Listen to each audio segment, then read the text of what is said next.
নমস্কাৰ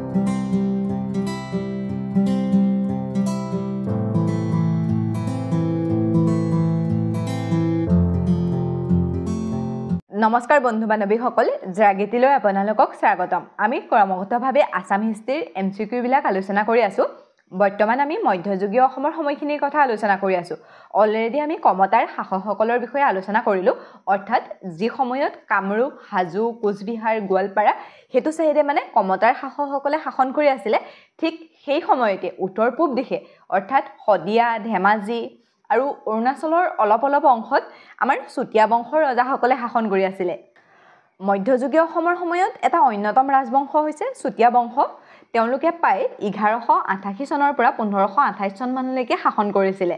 মধ্যযুগীয় অসমৰ ৰাজ্যৰ ভিতৰত চুতীয়া ৰাজ্যখনেই সকলোতকৈ উন্নত আৰু প্ৰগতিশীল আছিলে। মানে আপোনালোকে বুজি পাইছে ন, উন্নত আৰু প্ৰগতিশীল মানে হৈছে যে সেই সময়ত তেওঁলোক সকলোতকৈ ভাল আছিলে বা তেওঁলোকে যিখিনি কাম কৰিছিলে বা তেওঁলোকৰ ৰাজ্যখন সকলোতকৈ আগবঢ়া আছিলে।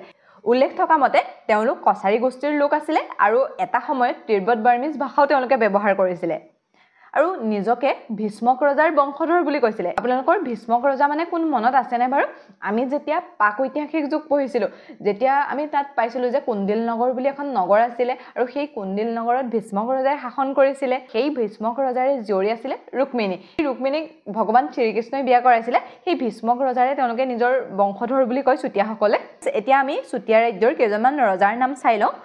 সেইকেইজন হৈছে বীৰপাল, গৌৰীনাৰায়ণ বা ৰত্নধ্বজ পাল, নন্দেশ্বৰ, সত্যনাৰায়ণ, লক্ষ্মীনাৰায়ণ, দুৰ্লভ নাৰায়ণ, ধীৰ নাৰায়ণ আৰু নিতাই পাল। অকল এইকেইজন ৰজাই শাসন কৰা নাছিলে, আৰু বহুত আছিলে, কিন্তু আমি ইয়াত বীৰপাল, গৌৰীনাৰায়ণ বা ৰত্নধ্বজ পাল, ধীৰ নাৰায়ণ আৰু নিতাই পালৰ বিষয়ে আলোচনা কৰিম। আৰু যিখিনি আমাৰ পৰীক্ষাৰ দৃষ্টিকোণৰ পৰা ইম্পৰ্টেণ্ট বুলি ভাবোঁ, আমি সেইখিনি কথাই ইয়াত আলোচনা কৰিছোঁ।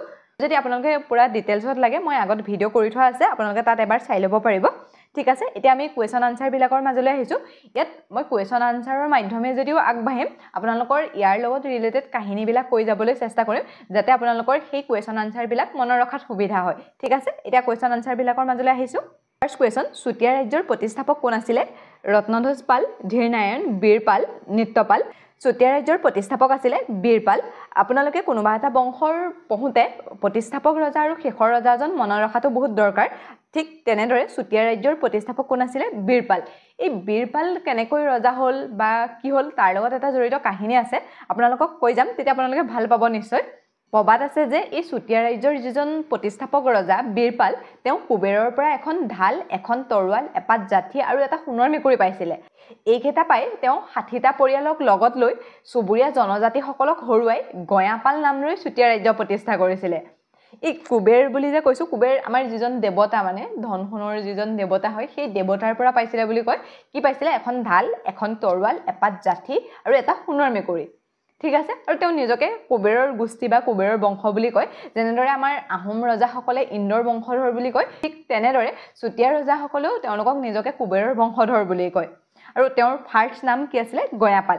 মানে তেওঁ ফাৰ্ষ্ট গয়াপাল নাম লৈ চুতীয়া ৰাজ্যৰ প্ৰতিষ্ঠা কৰিছিলে। আৰু ইয়াৰ উপৰিও তেওঁক বীৰবল নামেৰেও জনা যায়। ঠিক আছে, নেক্সট কুৱেশ্যনলৈ আহিছোঁ। বীৰপালে চুতীয়া ৰাজ্যৰ কোন বছৰত প্ৰতিষ্ঠা কৰিছিলে? 1128 খ্ৰীষ্টাব্দ, 1188 খ্ৰীষ্টাব্দ, 1210 খ্ৰীষ্টাব্দ, 1248 খ্ৰীষ্টাব্দ।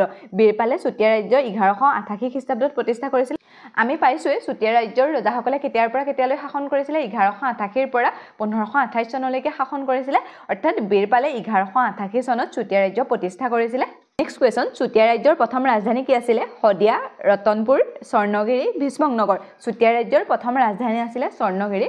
ইয়াত যে প্ৰথম ৰাজধানী বুলি ক'লোঁ, কি হয়, চুতীয়া ৰাজ্যৰ 3খন ৰাজধানী আছিলে। আমি পাছলৈ পাই গৈ থাকিম। ফাৰ্ষ্ট হ'ল স্বৰ্ণগিৰি, ছেকেণ্ড হ'ব ৰতনপুৰ বা ৰত্নপুৰ, আৰু থাৰ্ড হ'ব শদিয়া। ফাৰ্ষ্ট যিখন ৰাজধানী আছিলে সেইখন হৈছে স্বৰ্ণগিৰি, আৰু সেইখন প্ৰতিষ্ঠা কৰিছিলে বীৰপালে। যি সময়ত তেওঁ গয়াপাল নাম লৈ 60ঘৰ পৰিয়ালক লগত লৈ যেতিয়া ৰাজ্য প্ৰতিষ্ঠা কৰিছিলে, তেতিয়া তেওঁলোকৰ ৰাজধানী আছিলে স্বৰ্ণগিৰি। এতিয়া এই স্বৰ্ণগিৰি কি হয়, আমাৰ উত্তৰ পূব অসমৰ কিছু অংশ আৰু বৰ্তমানৰ অৰুণাচলৰ কিছু অংশলৈ সেই চুতীয়া ৰাজ্যখন আছিলে। মানে এতিয়া আমি এক কথাত ক'বলৈ বা এনেকৈ আমি বুজি পোৱাকৈ ক'বলৈ হ'লে, এতিয়াৰ ধেমাজিৰ সোৱণশিৰি নদী আৰু শিৱসাগৰৰ দিচাং নদীৰ মাজৰ যিখিনি জেগা হয়, সেই জেগাখিনিত চুতীয়া ৰজাসকলে শাসন কৰিছিলে। নেক্সট কুৱেশ্যন, বীৰপালৰ পুত্ৰ আৰু উত্তৰাধিকাৰী যাক গৌৰীনাৰায়ণ বুলি কোৱা হয়, তেওঁৰ নাম কি আছিলে? মানে ইয়াত এইটো সুধিছে যে বীৰপালৰ পুত্ৰ আমি যিজন এতিয়া প্ৰতিষ্ঠাপক ৰজা পাইছিলোঁ তেওঁৰ পুত্ৰৰ নাম আছিলে গৌৰী নাৰায়ণ বা তেওঁ কি নামেৰে বা তেওঁৰ অন্য এটা নাম কি আছিলে অপশ্যনখিনি হৈছে ধীৰ নাৰায়ণ নিত্যপাল ৰত্নধ্বজ পাল বিজয়ধ্বজ পাল ইয়াৰ শুদ্ধ উত্তৰটো হৈছে ৰত্নধ্বজ পাল গৌৰী নাৰায়ণ বা ৰত্নধ্বজ পাল একেজন লোকে আছিলে তেওঁৰ প্ৰকৃত নাম চাগে গৌৰী নাৰায়ণে আছিলে কিন্তু তেওঁৰ ৰাজধানী স্বৰ্ণগিৰিৰ পৰা ৰতনপুৰলৈ লৈ গৈছিলে বা ৰত্নপুৰলৈ লৈ গৈছিলে সেইকাৰণে তেওঁৰ চাগে নাম ৰত্নধ্বজ পাল হৈছিলে ঠিক আছে আৰু এই ৰত্নধ্বজ পাল চুতীয়া বংশৰ আটাইতকৈ শক্তিশালী ৰজা আছিলে তেওঁ কি কৰিছিলে তেওঁৰ দেউতাকে যে যি 60 ঘৰ মানুহলৈ চুতীয়া ৰাজ্যখন প্ৰতিষ্ঠা কৰিছিলে সেই চুতীয়া ৰাজ্যখন তেওঁ একত্ৰিত কৰি বা সেই চুতীয়া লোকসকল যিসকল আছিলে সেই সময়ত তেওঁলোকক একত্ৰিত কৰি এখন বৃহৎ ৰাজ্য গঠন কৰিছিল ওচৰ-চুবুৰীয়া কিছুমান ৰাজ্যকো নিজৰ অধীনলৈ আনিছিলে সেইবিলাকৰ ভিতৰত ৰঙলুগিৰি কালিগিৰি নীলগিৰি চন্দ্ৰগিৰি সেই যিবিলাক অঞ্চল আছিলে তাৰ আশে-পাশে যিখিনি অঞ্চল আছিলে সেই অঞ্চলবিলাক তেওঁলোকৰ অধীনলৈ আনিছিলে মানে কি হয় পৰ্বত পাহাৰত থকা বা পৰ্বতৰ যোনখিনি লোক বাস কৰিছিলে সেই লোকখিনিক তেওঁলোকৰ একত্ৰিত কৰি পেলাইছিলে আৰু ইয়াৰ উপৰিও তেওঁ চেতগিৰি নামৰ এটা জেগা তেওঁৰ নিজৰ অধীনলৈ আনিছিলে উল্লেখ আছে যে সেই চেতগিৰি জেগাটোৰ পৰা ৰত্নধ্বজ পালে কুমাৰ কমাৰ কহাৰ সোণাৰী সেই সকল লোকক লগত লৈ আহিছিলে যিসকলৰ পৰা মানে তেওঁ কাম ল'ব পাৰিছিলে বা মানে সেই সকলে কাম কৰিলে দেশৰ উন্নয়ন হ'ব সেই তেনেকুৱা লোকসকলক তেওঁ লগত লৈ আহিছিলে নেক্সট কোৱেশ্চন কোন শাসকে ৰাজধানী স্বৰ্ণগিৰিৰ পৰা ৰতনপুৰলৈ স্থানান্তৰিত কৰিছিলে বীৰপাল ৰত্নধ্বজ পাল বা গৌৰী নাৰায়ণ নিত্যপাল ধীৰ নাৰায়ণ আমি এতিয়া পাই আহিছোঁ যে গৌৰী নাৰায়ণ বা ৰত্নধ্বজ পালে তেওঁ ৰাজধানী ৰতনপুৰলৈ বা ৰত্নপুৰলৈ স্থানান্তৰিত কৰিছিলে অৰ্থাৎ চুতীয়া ৰাজ্যৰ ছেকেণ্ডখন ৰাজধানী হৈছে ৰত্নপুৰ বা ৰতনপুৰ এই ৰতনপুৰ বা ৰত্নপুৰ মাজুলীৰ কোনোবা এটা অংশই হ'ব মানে তেওঁলোকৰ সেই স্বৰ্ণগিৰিৰ ফালৰ পৰা এই মাজুলীৰ ফাললৈ লৈ আহিছিলে ব্ৰহ্মপুত্ৰৰ উত্তৰ পাৰে লৈ আহিছিলে মানে ব্ৰহ্মপুত্ৰ নদীৰ উত্তৰ পাৰে তেওঁলোকৰ ৰাজধানীখন লৈ আহিছিলে আপোনালোকে মনত ৰাখিব ফাৰ্ষ্ট ৰাজধানী আছিলে স্বৰ্ণগিৰি ছেকেণ্ড ৰাজধানী হৈছে ৰতনপুৰ বা ৰত্নপুৰ ঠিক আছে তাৰপিছত নেক্সট কুৱেশ্যন কোনজন ৰজাই চুতীয়া ৰাজ্যৰ ৰাজধানী ৰতনপুৰৰ বা ৰত্নপুৰৰ পৰা শদিয়ালৈ স্থানান্তৰিত কৰিছিলে বীৰপাল গৌৰী নাৰায়ণ ধৰ্মধ্বজ পাল ঘটনাটো কোনো এজন ৰজাৰ লগত স্পষ্টভাৱে জড়িত নহয় বুৰঞ্জীত গৌৰী নাৰায়ণে চহৰখনৰ নাম ৰাখিছিল বুলি কোৱা হৈছে ইয়াৰ শুদ্ধ উত্তৰটো হৈছে ঘটনাটো কোনো এজন ৰজাৰ লগত স্পষ্টভাৱে জড়িত নহয় বুৰঞ্জীত গৌৰী নাৰায়ণে চহৰখনৰ নাম ৰাখিছিলে বুলি কোৱা হয় ইয়াতো এটা কাহিনী আছে কি হয় এতিয়ালৈকে আমি পাইছোঁ যে ফাৰ্ষ্ট ৰাজধানী হৈছে স্বৰ্ণগিৰি ছেকেণ্ড ৰাজধানী হৈছে ৰত্নপুৰ বা ৰতনপুৰ আৰু থাৰ্ড ৰাজধানী হৈছে শদিয়া কিন্তু এটো মেবি মানে যদি অপচনত আপোনালোকৰ গৌৰী নাৰায়ণ থাকে গৌৰী নাৰায়ণে আপোনালোকৰ হ'ব কিয়নো গৌৰী নাৰায়ণ বা ৰত্নধ্বজ পালে ৰতনপুৰ বা ৰত্নপুৰৰ পৰা ৰাজধানীখন শদিয়ালৈ নিছিলে কাৰণ কি হয় এই ৰত্নপাল বা গৌৰী নাৰায়ণৰ লগত গৌড়ৰ ৰজাৰ মিত্ৰতা সম্পৰ্ক আছিলে মানে গৌড়ৰ ৰজাৰ লগত বহুত ভাল সম্পৰ্ক আছিলে সেই উদ্দেশ্যে ৰত্নপালৰ এজন পুত্ৰক গৌড়ত পঢ়াবলৈ পঠাইছিলে যেতিয়া তাত তেওঁ পঢ়ি আছিলে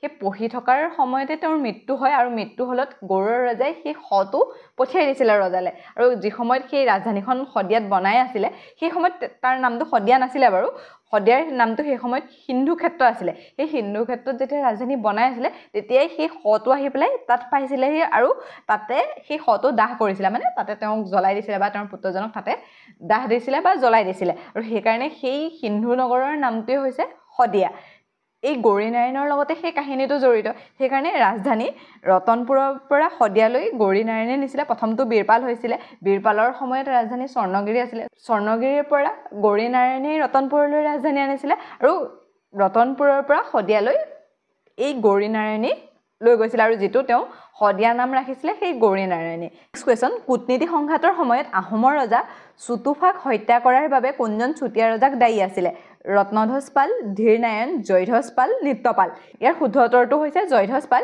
বা তেওঁ কৰ্মধ্বজ পাল নামেৰেও জনা যায় কি হয় প্ৰথম অৱস্থাত আহোম আৰু চুতীয়াসকলৰ মাজত সম্পৰ্ক ভাল আছিলে যেতিয়া আহোমৰ ৰজা চুতুফা আছিলে আৰু চুতীয়াৰ ৰজা জয়ধ্বজ পাল বা কৰ্মধ্বজ পালৰ শাসন আছিলে এই সময়খিনিত আহোম আৰু চুতীয়াসকলৰ মাজত সম্পৰ্ক বন্ধুত্বপূৰ্ণ সম্পৰ্ক আছিলে কি হয় 1364 চনত আহোম আৰু চুতীয়াসকলৰ মাজত এখন মিত্ৰতাপূৰ্ণ চুক্তি স্বাক্ষৰ হয় যে তেওঁলোক ইখনে সিখনক সহায় কৰিব বা তেওঁলোকৰ মাজত বন্ধুত্বপূৰ্ণ সম্পৰ্ক হয় আৰু সেই সূত্ৰে 1374 চনক চুতুফাক নাও খেলৰ কাৰণে মাতিছিলে ৰজা কৰ্মধ্বজ পালে মানে চুতীয়া ৰজা কৰ্মধ্বজ পালে বা জয়ধ্বজ পালে মাতিছিলে যে আমাৰ ইয়াত নাও খেল পাতিছো তুমি আহিবা আৰু সেই সূত্ৰে সেই চুতুফা চুতীয়া ৰাজ্যলৈ গৈছিলে আৰু চুতীয়া ৰাজ্যলৈ যেতিয়া গৈছিলে গৈ পেলাই তেওঁক মানে সেই নাও খেলৰ যেটো বুদ্ধি আছিলে সেই নাও খেলৰ বুদ্ধি কৰি তেওঁক হত্যা কৰা হয় মানে নাওৰ পৰা পেলাই দি তেওঁক হত্যা কৰিলে আৰু তেতিয়াৰ পৰাই আহোম আৰু চুতীয়াসকলৰ মাজত মানে কোনো ভাল সম্পৰ্ক নাই ইয়াৰ পাছত 1380 চনৰ পৰা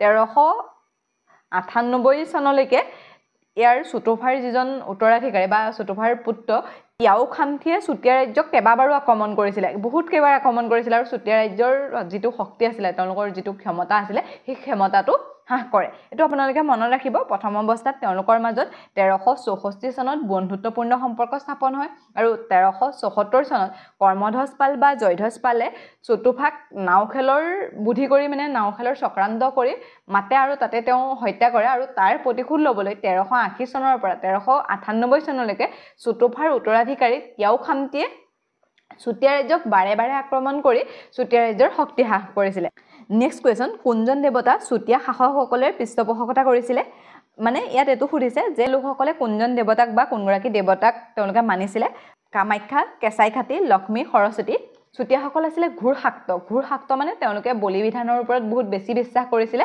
আৰু সেই উদ্দেশ্যে সদিয়াত তামেশ্বৰী মন্দিৰ সজাই তাত নৰবলি দি কেঁচাইখাতি গোসানীক পূজা কৰিছিলে অৰ্থাৎ চুতীয়াসকলৰ দেৱতা বা কোনগৰাকী দেৱীক তেওঁলোকে পূজা কৰিছিলে কেঁচাইখাতি গোসানীক আৰু তেওঁলোকে তাৰ কাৰণে নৰবলি দিছিলে এই প্ৰথাটো মানে তেওঁলোকে যিটো নৰবলি দিয়া প্ৰথাটো আছিলে হেতু আহোম ৰজা গৌৰীনাথ সিংহৰ দিনলৈকে চলি আছিলে তাৰ পাছত হেতু কমে নাইকিয়া হৈ গৈছিলে বাৰু কিন্তু তেওঁলোক বা চুতীয়াসকল ঘূৰশাক্ত আছিলে ঠিক আছে চুতীয়া ৰাজ্যৰ আৰু দুজন ৰজাৰ বিষয়ে আমি ডিটেইলছত আলোচনা কৰিব লাগিব আৰু আহোম আৰু চুতীয়াসকলৰ মাজৰ যিখিনি ৰণ আছিলে বা যুদ্ধ আছিলে সেই যুদ্ধখিনিৰ বিষয়ে আমি ডিটেইলছত আলোচনা কৰিব লাগিব একেটা ভিডিঅ'তে গুটেখিনি সামৰি ললে ই বহুত বেছি দীঘলীয়া হৈ যায় আৰু আপোনালোকৰ কাৰণে আমনিদায়ক হ'ব পাৰে সেই কাৰণে আজিলৈ ইমানতে অন্য এটা ভিডিঅ'ত লগ পোৱাৰ প্ৰতিশ্ৰুতিৰে